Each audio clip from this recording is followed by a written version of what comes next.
नमस्कार दोस्तों, कैसे हैं आप सब लोग। दोस्तों, आज एक बहुत ही भावनात्मक विषय में आपके समक्ष लेकर उपस्थित हुआ हूं दोबारा से। अक्सर हमने कुछ अभिभावकों को ये कहते सुना होगा कि हमारा बच्चा तो बिगड़ गया है, हमारा बच्चा तो हमारी सुनता ही नहीं है, हमारा बच्चा तो हाथ से निकल गया है, या हमारे बच्चे का तो जो भविष्य है वो अंधकार में है। ऐसा अक्सर सुना होगा आपने, मैं भी सुनता रहता हूँ। इस विषय को लेकर एक छोटी सी कहानी मैं आपके समक्ष रख रहा हूँ। छोटा सा एक संदेश है इस कहानी में, आशा आप ध्यान से सुनेंगे। दूर देश में एक बालक बचपन से छोटे छोटे अपराध करता करता करता बड़ा हुआ और छोटे अपराध से वो संगीन अपराध करने लगा। और कहते हैं ना, वो कानून के हाथ बड़े लंबे होते हैं और अपराधी की आयु बड़ी छोटी होती है। तो एक दिन पकड़ा गया और गुनाह इतने संगीन थे, उसके अपराध इतने अधिक थे उसके, कि न्यायालय द्वारा उसको फांसी की सज़ा दे दी गई। फांसी का दिन मुकर्रर हुआ और जैसा कि हमारे प्रचलन में है कि जब भी किसी अपराधी को फांसी दी जाती है तो उससे पूछा जाता है कि भाई तेरी अंतिम इच्छा क्या है। तो मित्रों, उस अपराधी से भी पूछा गया कि भाई आपकी अंतिम इच्छा है कोई। तो उस अपराधी ने कहा कि मैं अंत समय में अपनी माताजी से मिलना चाहता हूँ। अब माताजी से मिलने में क्या हर्ज है, किसी को कोई हर्ज नहीं है। उसकी माताजी को बुलाया गया। माता का भी बड़ा रो रो के बुरा हाल है कि मेरे बच्चा जो है वो, बच्चा तो बच्चा है ना, चाहे अपराधी हो चाहे संत हो।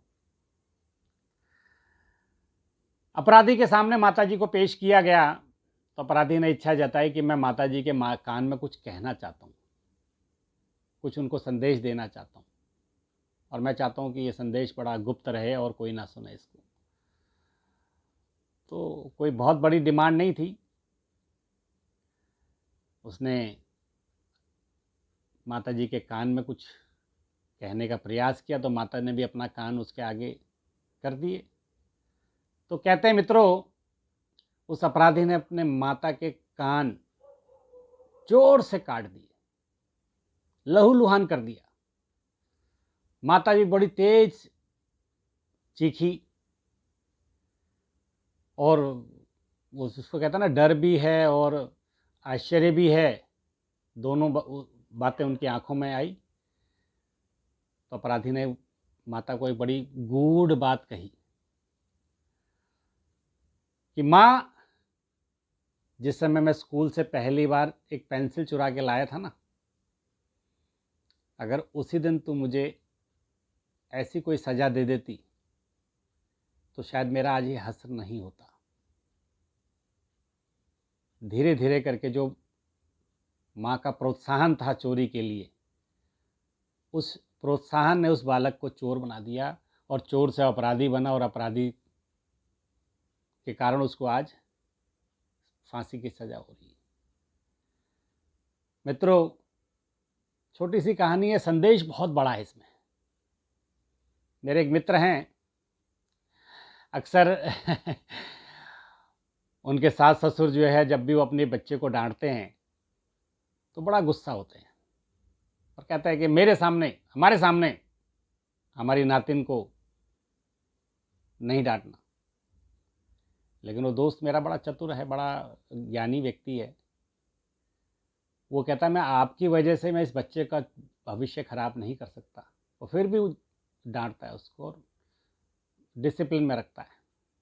और धीरे धीरे बच्चा बड़ा हो रहा है, डिसिप्लिन में बड़ा हो रहा है, और अब धीरे धीरे करके ऐसा लगने लगता है कि वो बच्चे के अंदर कुछ ऐसे गुण विकसित हो गए हैं, वो बच्चा कुछ ना कुछ समय बाद नाम रोशन करेगा, अपने परिवार का, अपने माँ बाप का, अपने नाना नानी का। मित्रों, अक्सर ये बातें हमारे मनों में चलती हैं, हमारे घरों में चलती हैं लेकिन संदेश बड़ा ही साफ है।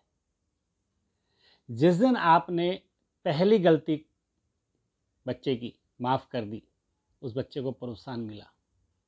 फिर दूसरी गलती आपने सिर्फ ये कह दिया कि कोई बात नहीं, बच्चा है, सीख जाएगा। फिर तीसरी गलती आपने ये कह दी कि कोई बात नहीं, जब थोड़ी सी इसको अकल आ जाएगी, थोड़ा सा बड़ा हो जाएगा ना, इसको अपने आप अकल आ जाएगी। ये कुछ ऐसी बातें मैं जो बता रहा हूँ जो हर घर में हम लोग अपने बच्चों की गलतियाँ छुपाने के लिए करते हैं, और अक्सर ये गलतियाँ माएँ करती हैं। पिता को पता ना चले, बच्चे की गलती छुपा ली, लेकिन वो गलतियाँ धीरे धीरे धीरे करके उस बच्चे का भविष्य खराब कर देती हैं। तो मेरी सभी माताओं से, सभी पेरेंट्स, अभिभावकों से निवेदन है कि भैया देखो, पहले दिन ही, जिस दिन बच्चा पहली गलती करे, उसको उसी टाइम टोकिए। अब समस्या क्या है ना, हमारे देश में 3 इडियट्स जैसी मूवीज़ आ जाती हैं, फिल्में आ जाती हैं, जिसमें बताया जाता है कि बच्चा जो करना चाहता है वो करे। मित्रों, मैं इस बात से सहमत नहीं हूँ। 3 इडियट्स सिर्फ एक मूवी है जिसका प्रैक्टिकल लाइफ से कोई भी दूर दूर तक का कोई वास्ता नहीं है। आपकी हॉबी और आपका प्रोफेशन, ये दोनों अलग होनी चाहिए। ये दोनों प्रोफेशन और आपकी हॉबी, ये एक नहीं हो सकती। यदि एक हो गई तो फिर वो कहानी है ना, वो business and pleasure never mix together, तो संभव नहीं है ये चीज़। अपने बिजनेस को, अपने प्रोफेशन को अपने प्लेजर से थोड़ा सा अलग रखिए। अपनी हॉबी और अपने प्रोफेशन में थोड़ा सा अंतर करना सीखिए। और बच्चा बच्चा है। कई बार हम कहते हैं कि बच्चा अपनी दिशा खुद पकड़ लेगा। ऐसे भी अभिभावक हैं जो कहते हैं कि बच्चा तो खुद ही अपनी राह पकड़ लेगा, लेकिन ऐसा नहीं है। बच्चे को राह दिखानी पड़ती है। बच्चा बच्चा है। तो एक छोटी सी कहानी के माध्यम से मैंने सिर्फ ये बताने का प्रयास किया है आपको कि बच्चे को आप जो आदत डालेंगे, बच्चा उधर की ओर ही मुड़ेगा। जो आप बच्चे को सिखाएंगे, उसका भी इंटरेस्ट है, ठीक है, देखिए, उसकी अपनी भी कुछ व्यक्तिगत हो सकती है, वो हॉबी हो सकती है, परंतु उसको पेशा नहीं मान सकते हम। तो ऐसी मूवीज़ जो है उनको अवार्ड भी मिलते हैं बड़े बड़े लेकिन वो कहता है ना, रील लाइफ और रियल लाइफ, इसमें बड़ा अंतर है मित्रों।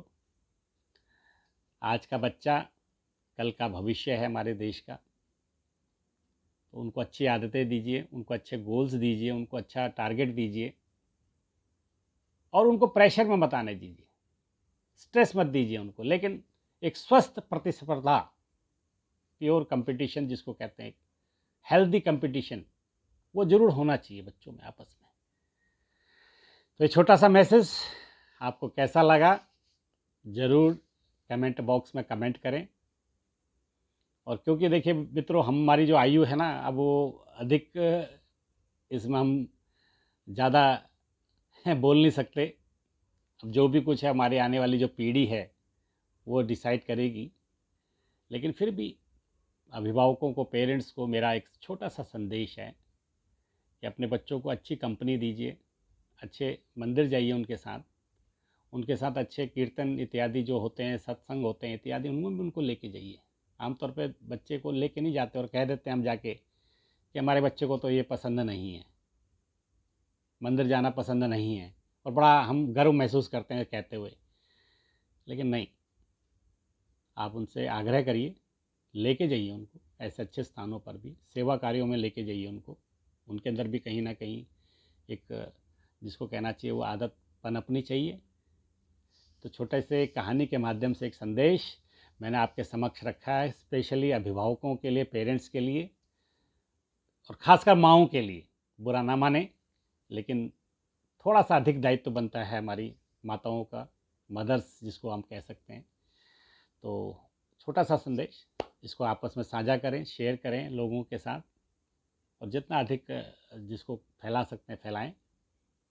और कुछ अगर कहना चाहते हैं तो मेरे इस YouTube चैनल में कमेंट के माध्यम से मुझे भी बताएं कि मैं भी शायद कहीं यदि गलती करता हूं तो मुझे भी पता होना चाहिए कि मेरी गलती क्या है। आप लोगों के कमेंट्स, आप लोगों के आशीर्वाद के रूप में जो प्रोत्साहन मुझे मिलता है उसके लिए धन्यवाद। मैं देवेंद्र दीवान, धन्यवाद, थैंक यू।